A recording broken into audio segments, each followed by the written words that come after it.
set tonight. We can all agree just to have fun, have a good time. Can we all agree just to have fun, have a good time? Alright, that's what we're looking at. I was like, damn, I'm supposed to be the slow one up here. Holy shit. Well, now that I got that disclaimer out of the way, I'm going to talk some real shit. But you see, I can see right now, this is what I love about my Vegas comedy crowds. You know, people laughing, people drinking. I like my Vegas comedy crowds the way Minnesota likes his daycare centers. You know, no kids, you know what I'm saying? But yeah, so I mentioned I didn't find out I was autistic until I turned 28 years old. Do you guys know what age most kids find out they're autistic?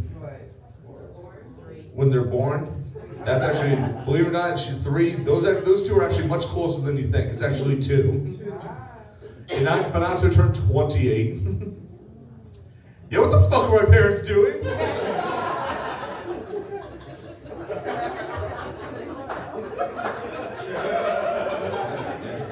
Like, I need the autistic, but I just found my parents are retarded.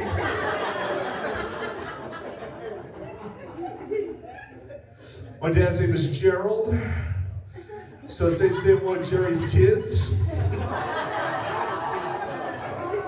And I know it was over 30. I know it was over 30, but who got that joke? Fantastic. And my mom's name is Tina. She's an accountant, but she's not a very good accountant though, because you see, she would count everything except for the correct amount of Tylenol.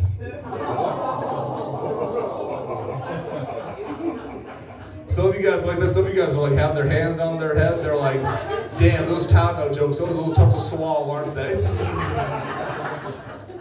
But I know I definitely came from my dad, so left nut because I just ain't right.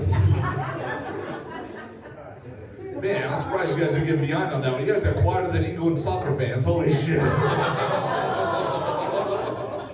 Someone lost some parlays over there. But yeah, folks, let me be clear. I got no issue with being autistic. My biggest fear is that I'll make the autistic kids look bad. Because, you know, they got a reputation. They're good at stuff. We have our Lord Elon, buying X, pumping Bitcoin, building hyperloops on the strip. And you have guys like me on stage. I just look like I should be good at stuff. Just appear as fly as fuck as I am right now.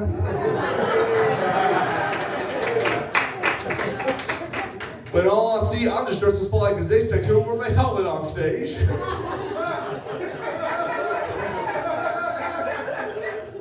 I appreciate the enthusiasm for the people who laughed. If you guys didn't laugh at those jokes, I can understand why you guys are a little bit confused, you know, because you're still a bit confused because you haven't been in the presence of an autistic gangster before, you know what I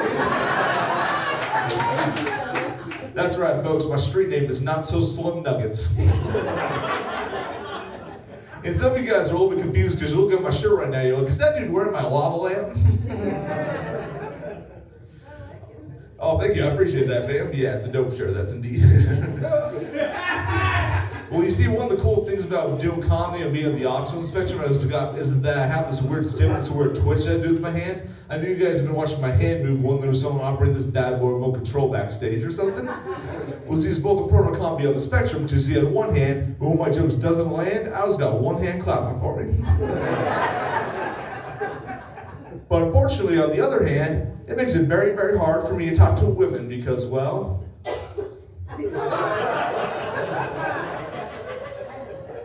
fun fact, if you're doing this and you're not autistic, you're just running for president.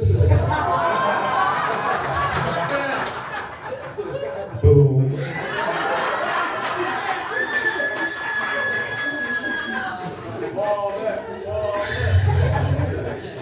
Thank you for the pep rally back there. But yeah, folks, before I came to the beautiful city of Vegas, I grew up in the beautiful state of Florida. Ow, we got some Floridians right here? Which part? Fort Lauderdale, holy shit, from West Palm Beach. Yeah, like an hour north of you guys, that's fantastic. Yeah, Florida, it's a beautiful state, and I love living there, but it's also probably another reason why it took me so long to figure out I was autistic. Because you see, growing up in Florida, I was just called normal. I quickly realized there's a lot of similarities and a lot of differences between growing up in Florida and growing up in Vegas. For example, some similarities. Drinking driving in Florida and drinking driving in Vegas are both just called driving. And when food gets stolen in Florida, when food gets stolen in Vegas, in both places just called DoorDash. Oh, wow. In both places, Florida and Vegas, the people are what are called plant-based diets. It's called cocaine. Oh yeah, lots of coke off strip in Vegas. So much cocaine off strip in Vegas. When the locals hear their bumps on the road, they don't bring construction equipment. They just bring straws. And now weed's legal in Levinas. You know what that means? If you're over a pothole, it's really a pothole. I appreciate for the chuckles over here. One hand clap on this side. I'll take that. See, it works every time. Works every time, folks. One thing I love about performing here at the LA Comedy Club is I love how they see people, because they always got people up front. Like, there's some days where I perform in Vegas, I never know how they're gonna see people. Like, there'll be some nights where there's like 2 people right here, a bunch of empty space, and like 2 people right here. I'm like, now you guys got me performing for a gap bigger than Bill Belichick's relationship.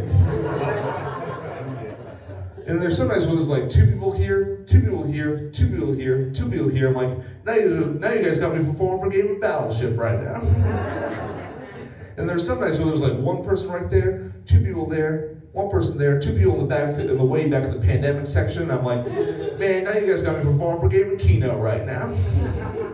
There was one night where there was 18 people, not even 18 people. Like, there was 18 people, they were all over the place in this one theater I was performing at. 18 people just all over the place, no one in the front row. I was like, damn, I haven't seen 18 spread this wide since I went to Little Darling Strip Club.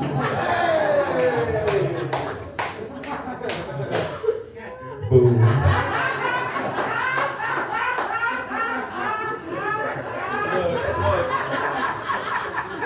Ladies and gentlemen, follow the example back there. But you see, there are some big differences though between growing up in Florida and growing up in Vegas. For example, I'm a huge nerd in Florida. I used to play this game that was called Dungeons and Dragons. I didn't hear any loud woo, so I'm indeed the most unfuckable person here tonight. In Florida, that was a game, Dungeons and Dragons. We played Dungeons and Dragons in Vegas. Now it's a swingers club. Much smaller dragons, though. I never been able to grow up in Florida and grew up in Vegas or the dating apps. I was terrible at dating in Florida. That's like Tinder, Bumble. So much easier dating in Vegas. That's just Cash App or Venmo. Boom. I never been able to grow up in Florida and grew up in Vegas or the strip clubs. You go to a strip club in Vegas, you just see adult film stars with headliners on stage. If you go to a strip club in Florida, though, well, you just go on to support your mom. I just usually be like, but no, I'm in North Florida, man. But you see, yeah, but no, I'm just messing with you. I won't go to strip club and support my mom, and she's not hot enough. I just go for my sister. Oh, give me a break. It's the South, folks. Come on. Speaking of the South, before I came to Vegas, I made a pit stop in the beautiful state of Texas. Oh yeah, Texas, beautiful state. Loved living there for a few years when I was working as a consultant. But when I told my Texas buddies I was leaving Texas to pursue comedy in Vegas, they tried to discourage me from coming here. They were saying, don't do it, Chris. Don't move to Vegas. It was builds up your confidence, your hopes, your dreams, but then it just crushes them at the end. I'm like, but why are you telling me this, man? You're a Cowboys fan.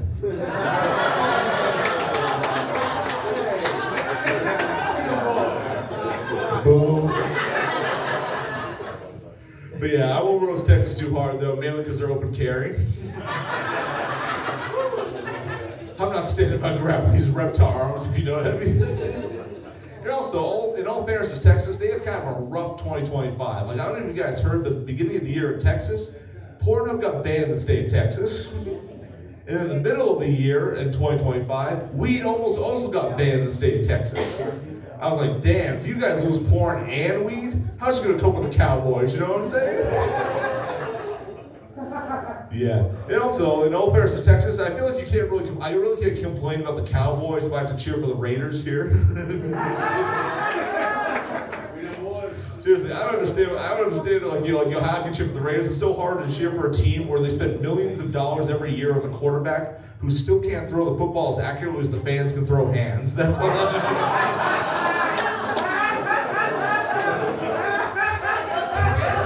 Oh, man. Cheer for the Browns, you said? Oh, wow. That's interesting. I'll tell you this. I don't know if you guys saw that Conor McGregor fight that happened this weekend at T-Mobile Arena, but I'll just say this. I saw that 92% of people bet on Conor McGregor to win that fight. 92% of sports bettors. I was like, God damn. I was like, that made me feel better about math. Like, holy shit. Like, honestly, he took the knee so fast, he felt like he was getting drafted to the Raiders defense. Like, damn.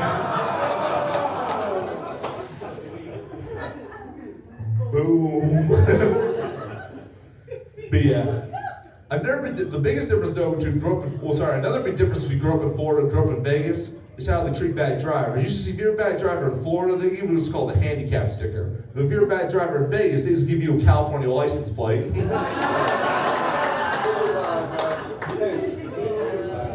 Boom.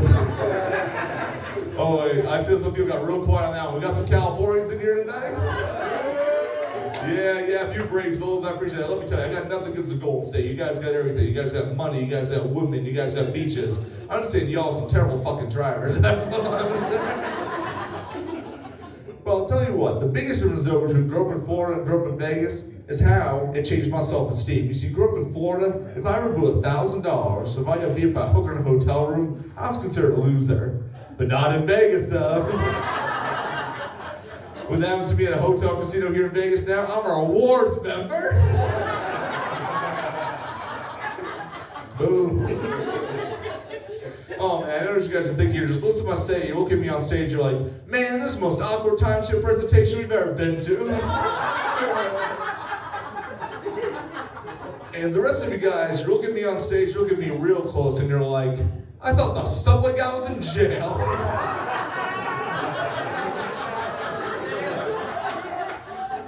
Well, I promise you the subway guy, ladies and gentlemen, this will be the most autistic portion of the show this evening. You see, if there's any more autism, it wouldn't be a comedy show, it'd just be a telethon, so. You guys have been great. Nick Sinois, your host, down to me, guys. Thank you guys so much.